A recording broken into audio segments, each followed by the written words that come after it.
Maulaya salli wa sallim daiman abada ala habibika khairil khalqi kullihim. Maulaya salli. Anda kedudukan biasa, naik luar biasa, maka hambatannya itu akan semakin meningkat, tidak sama dengan sebelumnya. Anda orang kecil, diuji dengan ujian kecil. Anda orang menengah, diuji dengan ujian menengah. Anda kedudukan yang tinggi, maka akan diuji dengan kedudukan yang lebih tinggi lagi. Maaf, Allah tidak akan menguji dedaunan dengan angin yang menerpa akar. Pasti berbeda. Karena angin ketika kedudukan semakin tinggi, maka angin semakin kencang akan menerjangnya. Yuk kita turunkan, jenis ujiannya bisa 3. Perhatikan baik-baik, sini. Kedudukan bersanding dengan ujian. Kalau rumus fisikanya, F berbanding lurus dengan P. Gaya berbanding lurus dengan tekanan. Jadi kalau antum misalnya, rumus asalnya F1 sama dengan F2. Gaya gerak sama dengan gaya dorong.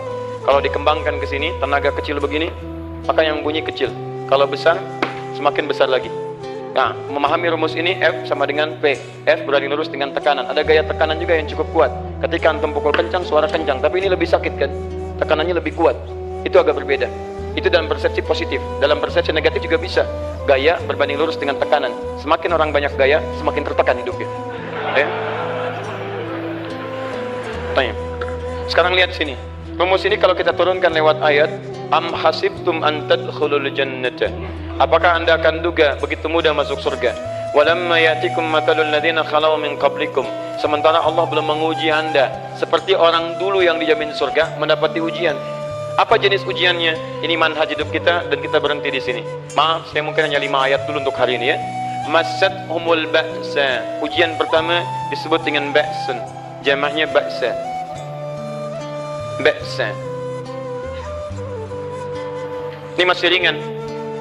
Misal, jarang ke masjid, sekarang mulai ke masjid. Begitu antum ke masjid, Allah kasih ujian sesuai dengan kadar niat antum. Kasih ujian gerimis. Ke masjid gak? Itu ba'sun. Begitu antum ke masjid, orang Arab katakan, nazil matar, turun hujan. La ba's, la ba'sa, la ba'sa. Gak ada masalah. La ba'sa, tidak ada masalah. Serap ke dalam bahasa Indonesia lewat labas.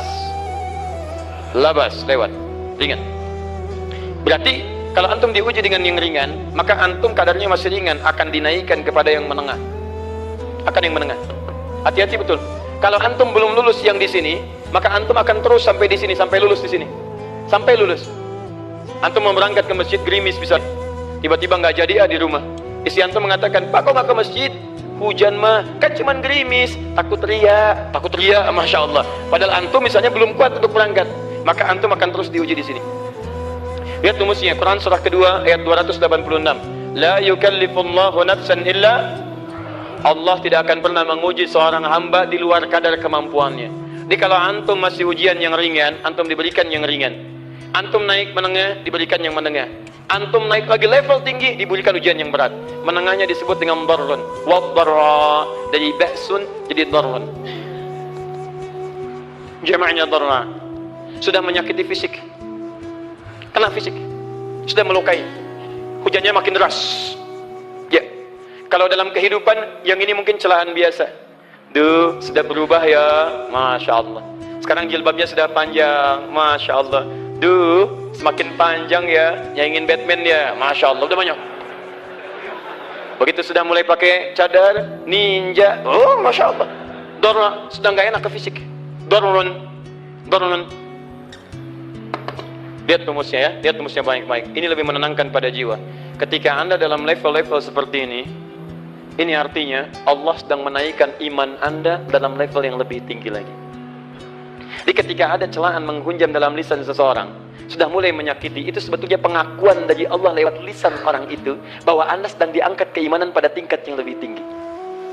Ada yang mengatakan, kamu kenapa sih pakai jilbab begitu? Yang biasa aja kali. Mah, yang iman biasa sudah banyak. Saya ingin menampilkan keimanan yang luar biasa.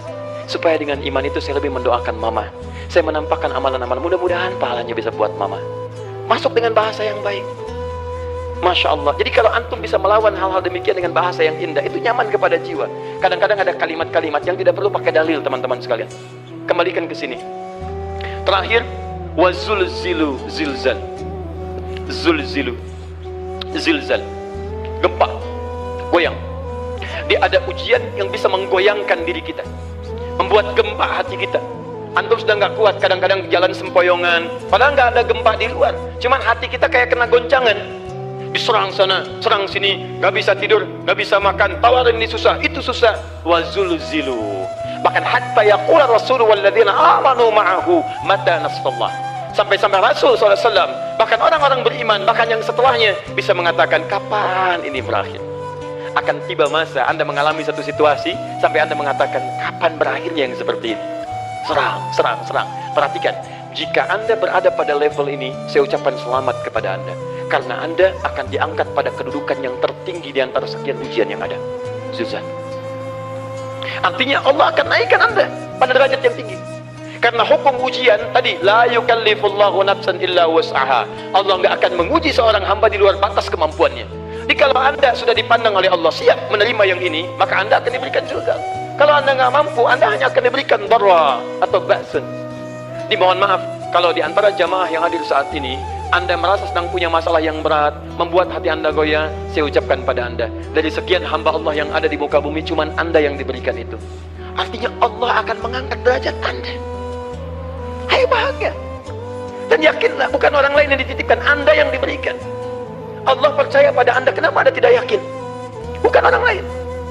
Jadi mustahil Allah memberikan ujian berat kalau Anda nggak sanggup. Karena cuma Anda yang sanggup, Anda yang dikasih. Makanya jangan mengeluh. Jangan katakan, ya Allah, kenapa saya, ya Allah? Why me? Kata Allah, why not? Kamu yang bisa, yang lain tidak. Dan tanpa harus Anda menuliskan status, memang cuma saya yang sanggup. Oh, Masya Allah. Gak usah. Sadari, kalau bukan sayang, Allah itu punya sifat adil. Gak mungkin menukar sesuatu di luar kadarnya. Antum tahu cicak? Halo? Jangan katakan wallahu alam. Cicak. Cicak. Baik. Bagaimana aktivitasnya? Merayap. Di mana? Dinding. Apa makanannya? Nyamuk. Nyamuk bagaimana aktivitasnya? Terbang. Pertanyaan saya, di mana keadilan Allah menjadikan makhluk yang merayap makanannya terbang? Kalau nyamuk masuk kategori pertama tadi, pintar dan tahu dirinya pintar, jadi mainan cicak. Cicak, ayo tangkap. Cicaknya cuma merayap, dianya terbang. Beruntungnya nggak ada nyamuk yang jenius. Tapi yang paling hebat, perhatikan bagaimana lisan orang tua kita menanamkan kalimat-kalimat untuk menanamkan tauhidullah subhanahu wa ta'ala.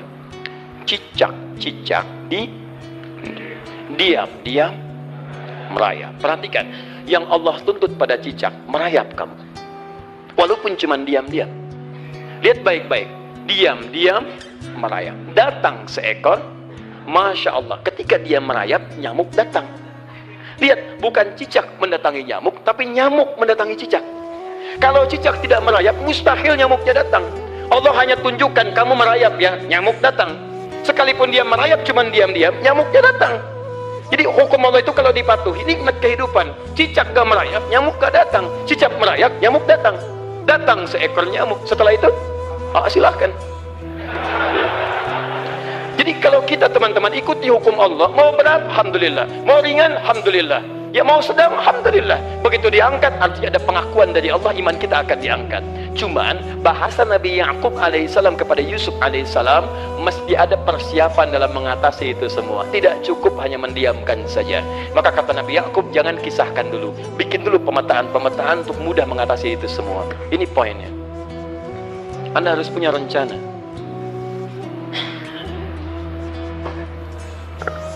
Maka Nabi Ya'qub menyiapkan, bekali dulu ini, siapkan itu. Kalau ambil ke aspek teori untuk kita sekarang, tafsir dari ini untuk menyelesaikan solusi di Quran surah kedua ayat 214 tadi, maka jawabannya ada di Quran surah ketiga ayat 142, paling kiri sebelah atas.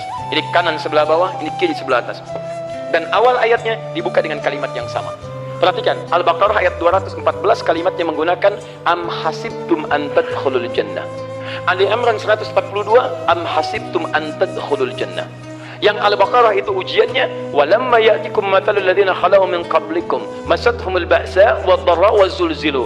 Yang Ali Imran itu solusinya. Am hasibtum an tadkhulul jannata walamma ya'lamillahu alladzina jahadu minkum wa ya'lamas sabirin. Saya tutup sampai sini dulu.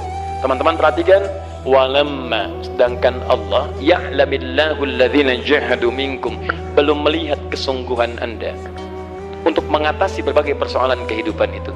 Kalimat jahadu akar katanya dari kata al-juhdu, serius, sungguh-sungguh. Jadi kalau persoalan anda ingin segera selesai, anda mesti serius. Hei yang sedang kuliah, kalau mau cepat selesai kuliahnya, serius belajarnya, pahami dengan baik. Kalau anda nggak pernah serius, bagaimana bisa menyelesaikan pelajaran dengan baik? Hei yang sedang berumah tangga, kalau ingin baik rumah tangganya, serius dalam berumah tangga, keluarkan hukum-hukum Allah, terapkan dalam kehidupan rumah tangga, anda akan mendapatkan manfaatnya. Hei yang sedang berbisnis, serius dengan pekerjaan, karena hanya orang serius yang bisa menghasilkan kekayaan-kekayaan yang terbaik. Serius dalam ibadah, karena ibadah melahirkan keberkahan dengan kekayaan yang anda dapatkan dari titipan Allah Subhanahu wa Ta'ala. Ayo serius. Al-juhdu dibagi 3 bagian. 1, serius dalam merencanakan, disebut ijtihad namanya, bikin rencana. Misal, maaf, tadi dalam keluarga, kalau diambil kedudukan Yusuf alaihissalam, antum tempatkan itu pada porsi pertama sebagai target. Misal, Yusuf diberikan kedudukan oleh Allah. Bagaimana anak saya punya kedudukan walaupun tidak sama dengan Yusuf alaihissalam?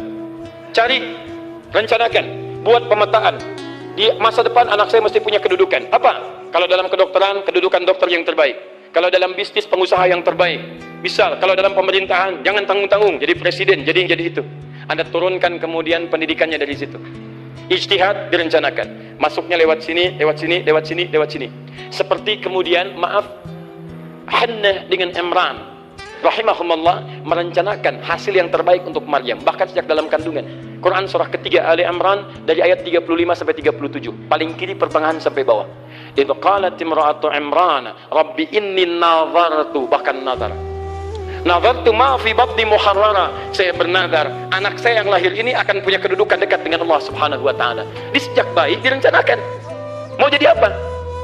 Setelah itu apa? Jihad. Jihad itu kesungguhan dalam mempraktekkan, mengaktualisasikan konsep yang sudah dibuat. Jangan sampai cuma berdoa, tapi doanya tidak disandingkan dengan ikhtiar, nggak nyambung. Makanya ketika lahir ada jihad, jihad dengan doa.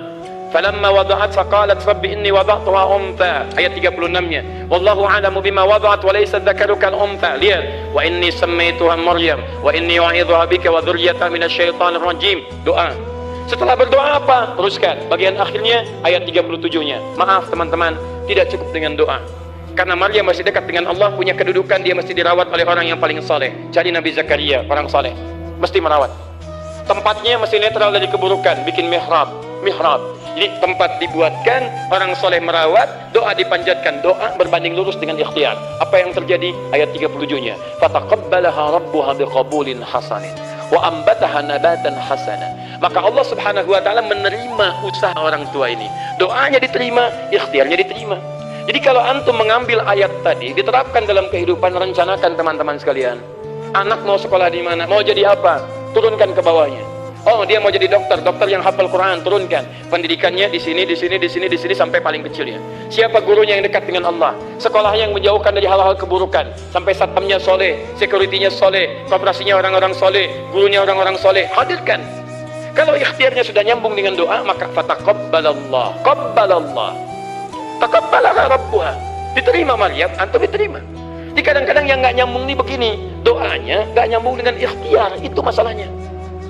Ya Allah, mohon ya Rabb, jadikan anak saya rajin sholat, hafal Al-Quran, tapi ditempatkan di sekolah yang tidak pernah mengajarkan sholat, nggak nyambung. Ditempatkan di tempat yang tidak pernah mengajarkan Quran, tidak nyambung. Nggak ada kesamaan di situ. Maka Nabi Ya'qub alaihissalam memberikan gambaran kepada anaknya, nah, kamu akan punya kedudukan begini, hati-hati, setiap ada kedudukan akan ada rintangan, kamu harus punya rencana untuk merencanakan solusi-solusi terbaik untuk itu. Kemudian yang terakhir, ini yang paling hebat, mujahadah, perjuangan melawan emosi. Karena tidak sedikit tantangan itu, maaf, yang berat itu bukan menghadapi fisiknya, tapi menghadapi diri kita sendiri. Mau ke masjid, malas, itu yang susah dihadapi dibandingkan dengan hujan. Hujan ada payung, malas mau pakai apa? Maaf, menurun, semangat turun, malas datang, kecewa datang, pesimis datang, lawan, namanya mujahadah. Gabungkan ketiganya, isi dengan sabar. Wa ya'lamus sabirin. Jangan lupa guys, klik tombol subscribe, karena subscribe itu gratis.